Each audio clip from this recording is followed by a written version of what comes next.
They laughed when she walked into Westbridge Conservatory, carrying a scratched violin case and wearing shoes held together by thread. When the faculty offered her the worst audition slot, and the students whispered that she looked like the janitor, no one expected her to play a single decent note. But when Mara Ellis raised her bow and played, the entire hall discovered they hadn't just mocked a washed-up nobody. They had tried to humiliate one of the greatest violinists of her generation. The Westbridge Philharmonic's concert hall shimmered beneath crystal chandeliers, its marble pillars bathed in gold light as snow whispered quietly outside. It was audition day, an exclusive event held only once every 3 years. Only the most decorated musicians dared enter this room, where reputation was gospel and legacy ruled. Among the line of hopefuls, polished shoes, black garment bags, branded cases, stood a woman holding nothing but a beat-up violin case, its hinges rusted and handle frayed. She wore a thick forest green coat, patched at the elbows and boots dulled by salt and time. Her name tag read, Mara Ellis. She stepped inside the hall quietly, unnoticed at first, but as the others caught sight of her, the air shifted. "Is she a guest?" one murmured. "No, she has a number. She's actually auditioning."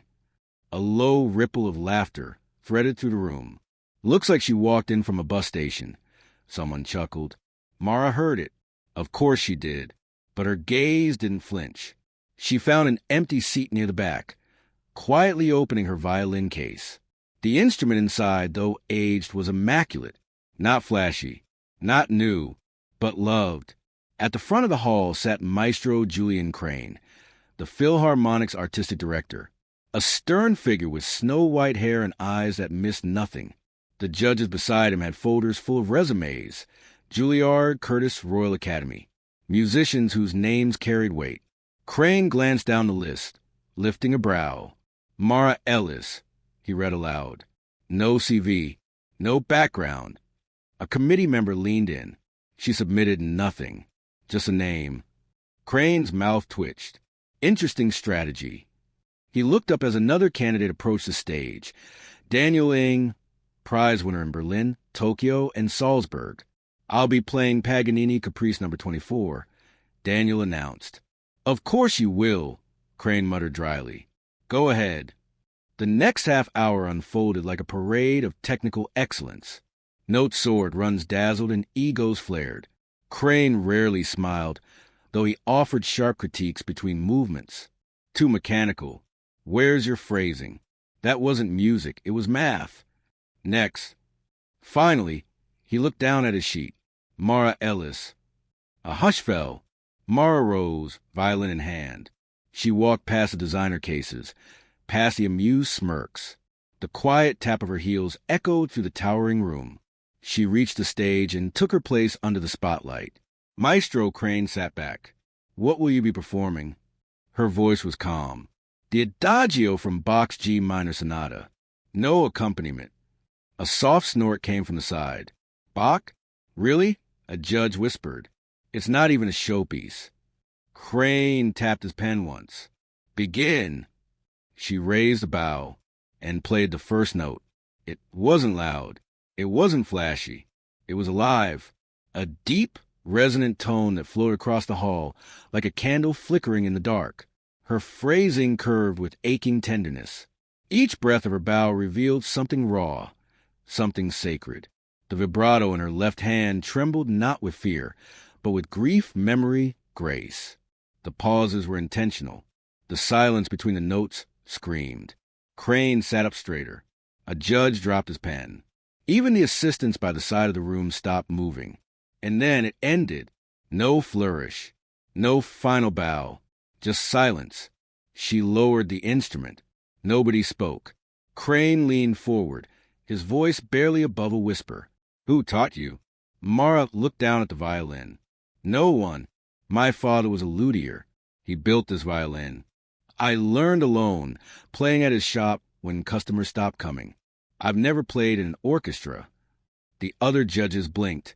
One finally stammered, "But your technique, your phrasing, it's human," Crane said quietly. He stood. "Mara Ellis," he declared, voice now booming. You just reminded this room what music is supposed to feel like." And with that, the crowd that had chuckled behind cupped hands now stood. Not one remained seated.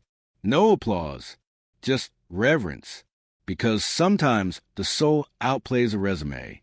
The moment Mara Ellis stepped off that stage, the hush that had fallen over the concert hall lingered like dust in sunlight. She returned to her seat in silence. No handshake, no comment, no thank you. And yet, every eye in the room followed her, even the ones that had mocked her, even the ones who wished they hadn't. Maestro Crane remained still at the front, a single hand resting on the edge of the music stand. His eyes tracked Mara like a man watching a ghost rise from the grave. He whispered something to the woman beside him, and she immediately stood and left the room. From the wings of the hall, someone muttered, "She came out of nowhere." No resume, no contacts, no competition record. She doesn't belong here. One piece and we're supposed to be impressed? She's not Philharmonic material. The whispers returned, like knives dull but still aimed. Mara kept her eyes lowered, her violin case resting beside her like an old friend. She didn't react. She never did. But inside, she felt it. She always had. After the final candidate performed, a dizzying rendition of Mendelssohn's Violin Concerto met with polite applause. Maestro Crane stood, lifting the clipboard again. "Thank you all for coming," he said, his voice even. "We'll reach out to those selected for second trials." Mara moved to gather her things, but Crane's voice stopped her. "Miss Ellis, stay behind." She paused, then slowly straightened, clutching the strap of her case. The rest filed out, some with frustration, others with relief. But the glances they threw Mara on their way out held a different weight now. Suspicion, fear, jealousy. As the heavy auditorium doors closed behind them, the woman who had left earlier returned, a folder clutched tightly in her hands. "Julian," she whispered, passing it to the maestro, "you need to see this." Crane opened the folder slowly, his brow furrowing. His eyes moved faster, then stopped, then widened. He looked up. "Mara Ellis," he said again, but this time not as a name, as a realization. "You're that Mara Ellis." She said nothing. He turned the page in the folder. Newspaper clippings, old interviews, blurred photos. "You vanished 5 years ago," Crane continued, voice now laced with something else. "After the Carnegie recital. After the accident." Still, she said nothing. He stepped down from the platform and approached her gently. "You were supposed to be the next Itzhak Perlman. You were everywhere, then gone. People said your hands were crushed in that crash, that you'd never play again. I didn't," she said finally, "not for a long time." Crane glanced at her hands. Faint scars still curled across her fingers like faded ink. "You didn't just survive," he said. "You rebuilt your soul." He turned to the woman with the folder. "I want the board here tomorrow. All of them. She deserves a place." But as word spread, not everyone agreed. In the boardroom upstairs, tension sizzled. "She deceived us," snapped one of the senior board members. "She walked in here with no credentials, no audition record. She wanted to be judged by her music." Crane interrupted. "Not her past." "But we're not a charity," another barked. "We're the Westbridge Philharmonic. Image matters. Legacy matters." Crane's voice dropped cold. Legacy is what she gave up. A heavy silence fell. "She was 18, Crane continued. Fresh off the biggest debut in a decade. She could have had any stage in the world. Then her car was hit by a drunk driver outside Lincoln Center. She disappeared from every radar. And now, 5 years later, she plays Bach like she lived through every note of it." One of the younger board members leaned forward. "Let her prove it. Give her a live test." 3 nights later, the Grand Hall opened again. But this time, it wasn't auditions. It was a Westbridge Philharmonic's closed gala performance for major donors, critics, and international scouts. The kind of room where careers were made or shattered. Backstage, Mara stood with her violin in hand, her fingers lightly pressing against the strings, testing, stretching, warming. She hadn't played a full piece in public in 5 years. Tonight, she would play Sibelius' Violin Concerto in D minor, the piece she had been scheduled to perform the night of the accident. They told her she was a guest soloist, but she knew what it was. A test, a trap, a warning. If she failed here, she'd be forgotten again. As the orchestra took their seats, a hush fell over the velvet-lined audience. Gala guests in gowns and tuxedos whispered about the mysterious violinist who had no biography in the program. "She doesn't look like a soloist," someone whispered, probably a favor to a patron. "I heard she was some kind of prodigy once." The lights dimmed. Mara stepped onto stage. No introduction, no name, just the conductor's baton raising. And then she played. The opening was cold, dark, aching, like winter unfolding over black water. But then her bows surged forward, her notes rippling with fire and precision. She moved not like a musician, but like someone dancing with fate. The audience leaned forward. Her hands, scarred, trembling slightly, moved with a grace that defied every rule, every expectation. She played through pain. She played through silence. She played through the years lost in darkness.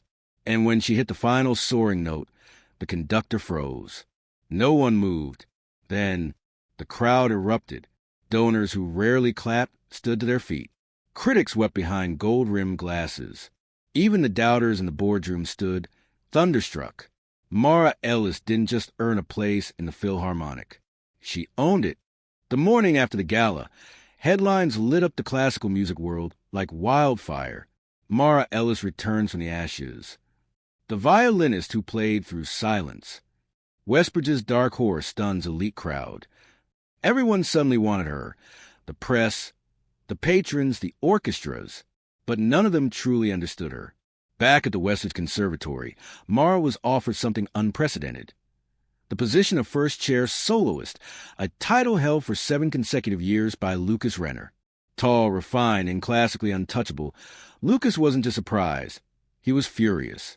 In a single night, Mara had unraveled a decade of his hard-earned dominance.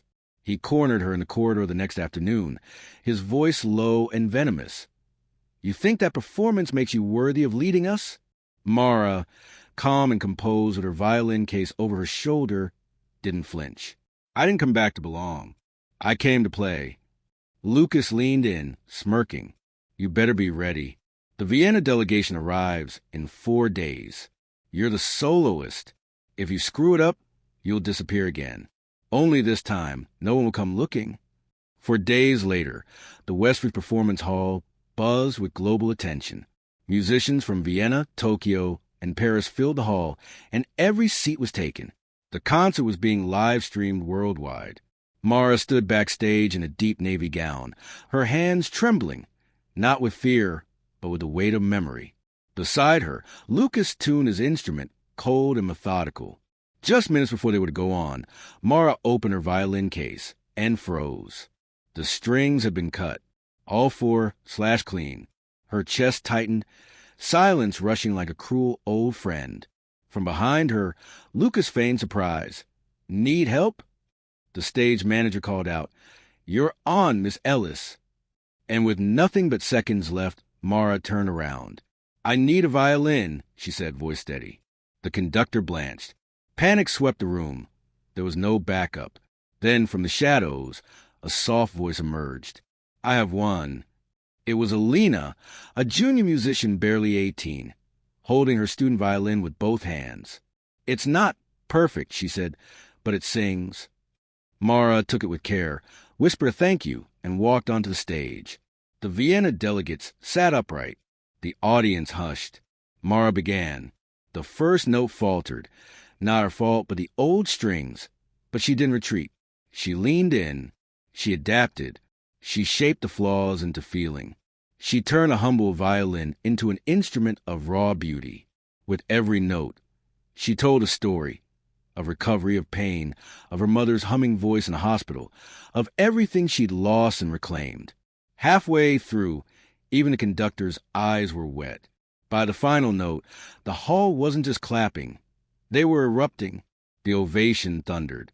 The Vienna maestro rose to his feet and whispered. She turned pain into poetry. Backstage, reporters swarmed, but Mara bypassed them and returned the violin to Alina. "You saved the concert," she said. "This violin, it was more than enough." Alina's eyes widened. "But you made it sound like gold." Mara knelt, looked her in the eye. "Don't ever let anyone tell you what your sound is worth." From a distance, Lucas watched in silence, not just defeated by her brilliance, but by her grace. In the months that followed, Mara's story became legend, taught in music schools not just for the notes she played, but for the resilience she embodied. She became the youngest concertmaster of the Westbridge Philharmonic. And every time she walked onto that stage, she didn't play to prove herself.